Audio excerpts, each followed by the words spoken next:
On August 16, 1960, Air Force Captain Joe Kittinger ascended to 102,800 feet in an open gondola.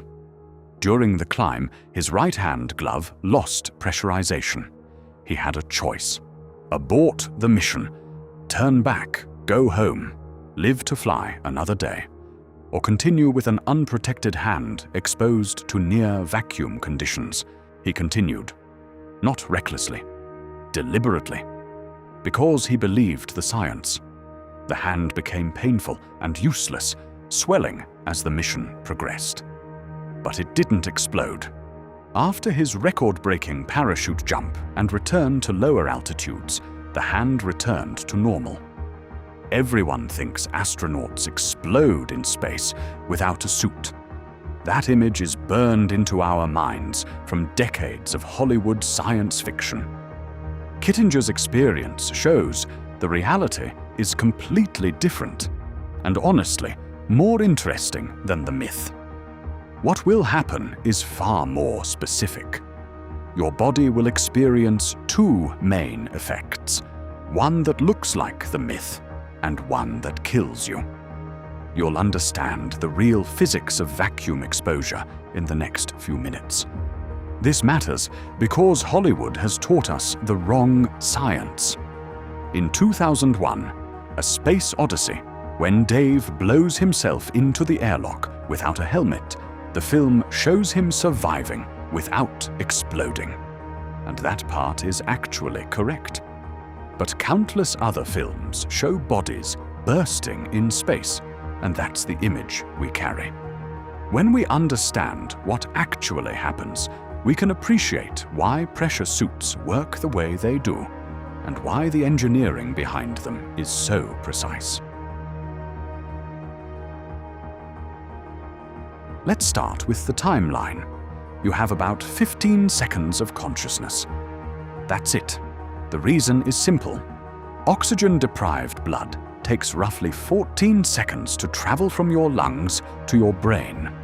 Once that deoxygenated blood arrives, you lose consciousness. This isn't dramatic. You don't scream. You just pass out. Here's what those 15 seconds actually look like, based on the 1965 NASA test subjects report. In the first second, you feel the air rushing out. You hear it escaping. By second 3 or 4, your mouth and nose start cooling rapidly as moisture evaporates. Around second 10, you notice the saliva on your tongue beginning to bubble. Your vision may start to narrow. By second 14, you're losing consciousness. You don't feel pain. You don't panic. Your brain simply runs out of oxygen and shuts down. During those 15 seconds, your body experiences those two main effects I mentioned. If you're wondering what those 15 seconds actually feel like, keep watching. This is where the real physics gets specific. The first effect is called ebullism. It sounds like it confirms the Hollywood myth, but it doesn't. And to understand why, we need to understand what happens when pressure disappears around your body. Let me show you through the 1965 test subjects' experience. Let's break down ebullism, because it's the one that looks most like the Hollywood myth, even though it's completely different. Here's what you need to know. Ebullism occurs when the pressure around your body drops below 47 millimeters of mercury. At that point, water in your soft tissues begins to vaporize at body temperature. Your body swells, but it doesn't burst. Your skin acts like a flexible pressure vessel. The first place you'd notice it, your tongue. But not for the reason you'd think. It's not about the pressure. It's about what happens to water when pressure disappears.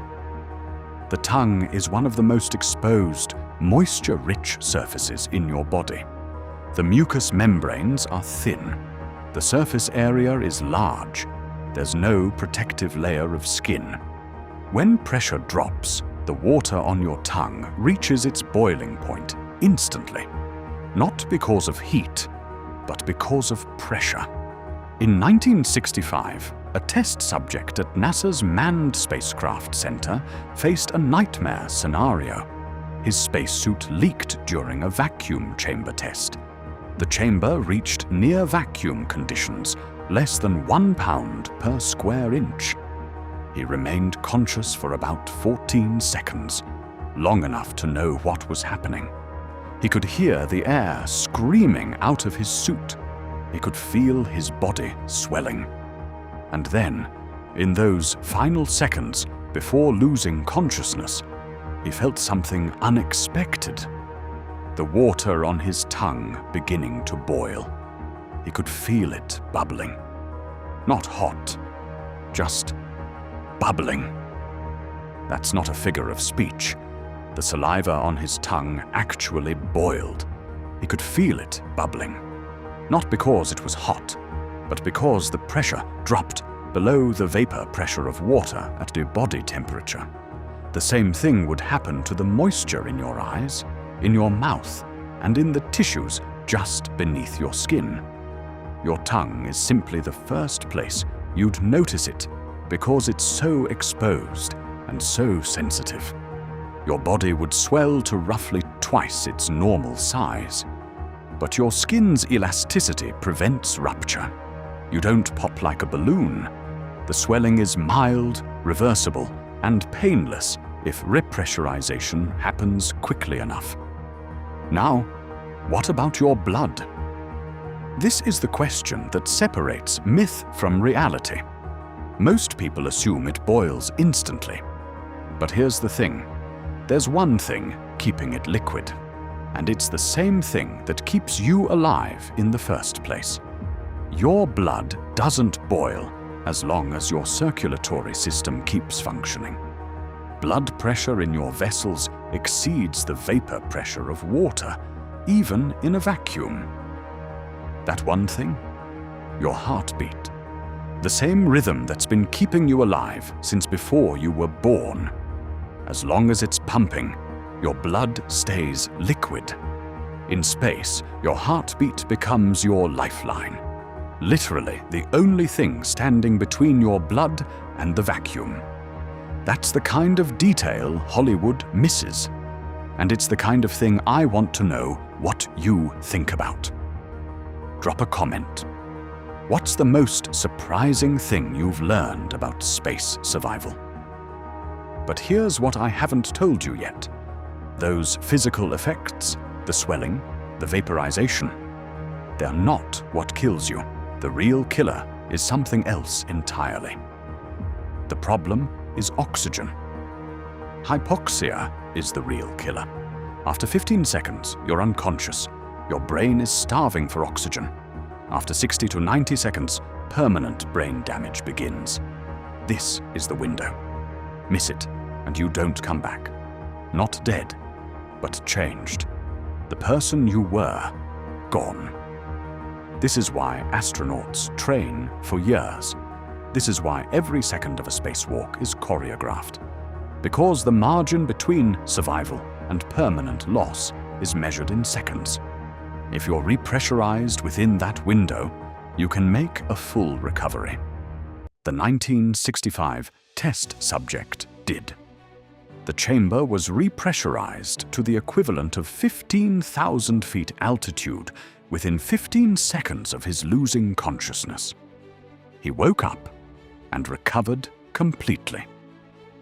One more myth to bust. You don't instantly freeze in space. Here's why that matters. Temperature measures the kinetic energy of molecules, and space is a vacuum. There are no molecules.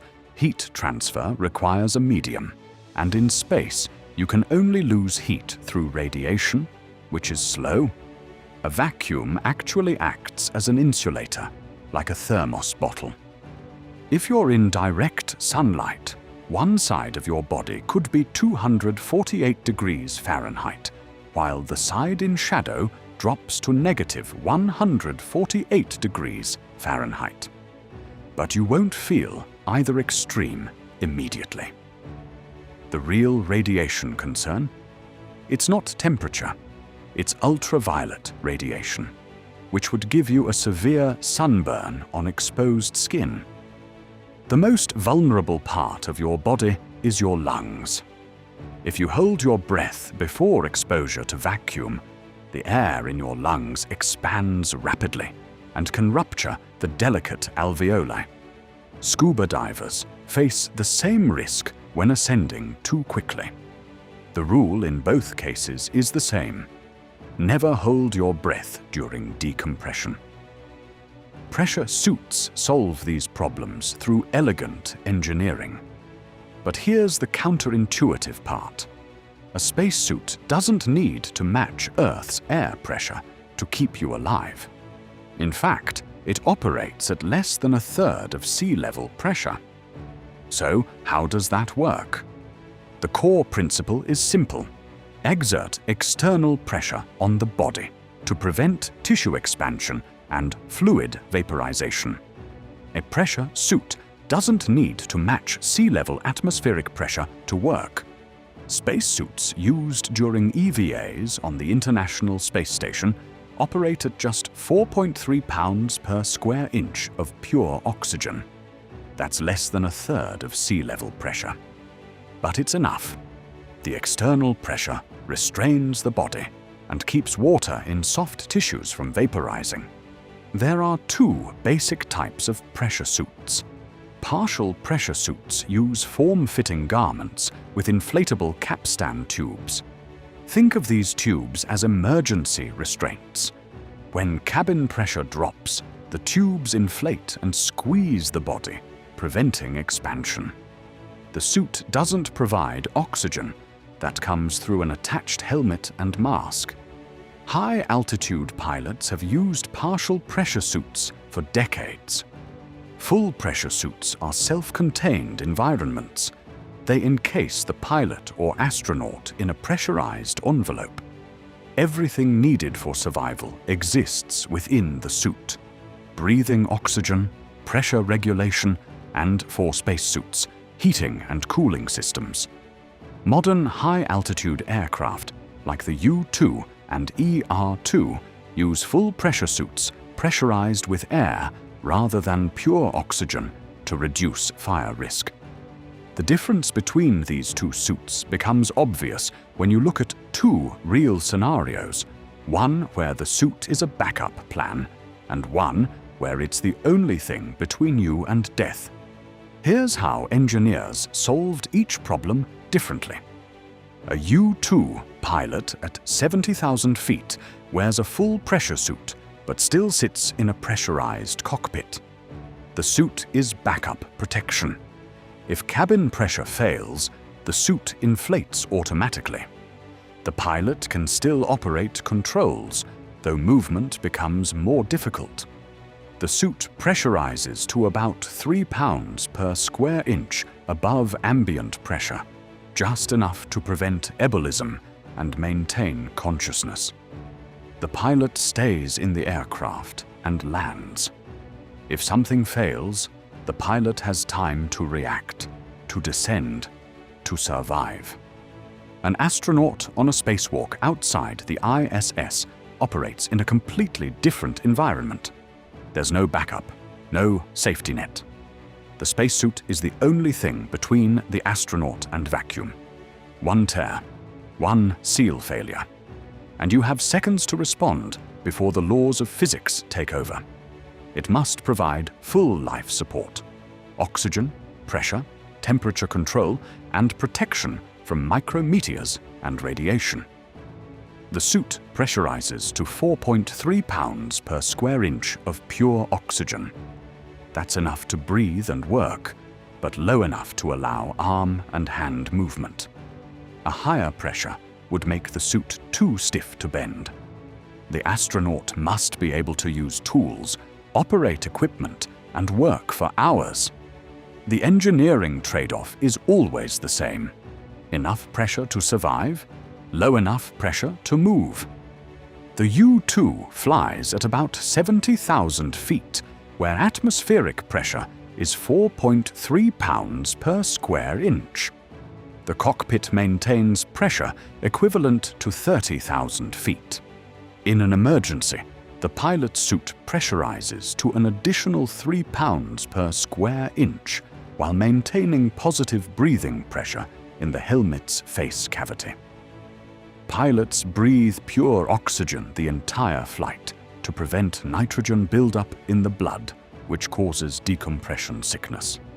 Spacesuits face additional challenges. They must protect against micrometeors and extreme temperature swings. The side facing the sun can be 135 degrees Celsius warmer than the side in shade. The suit's pressure must allow mobility. If a spacesuit were pressurized at 14.7 pounds per square inch, like Earth's surface, it would be too stiff to move. The 4.3 pounds per square inch oxygen environment provides enough pressure for breathing and body restraint while allowing astronauts to work. Before spacewalks, astronauts pre-breathe pure oxygen for over 2 hours. This washes nitrogen from their bloodstream, preventing the bends when they enter the lower-pressure spacesuit environment. High-altitude pilots follow similar protocols, breathing aviators breathing oxygen for at least an hour before flight. The bends, decompression sickness, happens when dissolved nitrogen in your blood forms bubbles as pressure drops. Scuba divers know this risk well. If you ascend too quickly from depth, nitrogen that dissolved in your blood under high pressure comes out of solution as bubbles when pressure decreases. Those bubbles can block blood vessels, damage tissue, and cause severe pain in joints. The same physics applies in reverse for space. You're going from higher pressure to lower pressure. If you don't remove the nitrogen first, by breathing pure oxygen, it can form bubbles when you enter the low-pressure spacesuit. The 2-hour pre-breathe protocol eliminates that risk by replacing nitrogen in your blood with oxygen, which your body metabolizes continuously. The 60 to 90-second survival window is key. If recompression happens within that time frame, full recovery is possible. The 1965 test subject proved this. Brain damage only begins after oxygen depletion. Lung damage occurs if you hold your breath. Quick repressurization reverses ebullism effects completely. Your body won't explode in space. You'll lose consciousness from oxygen deprivation while body fluids vaporize in your soft tissues.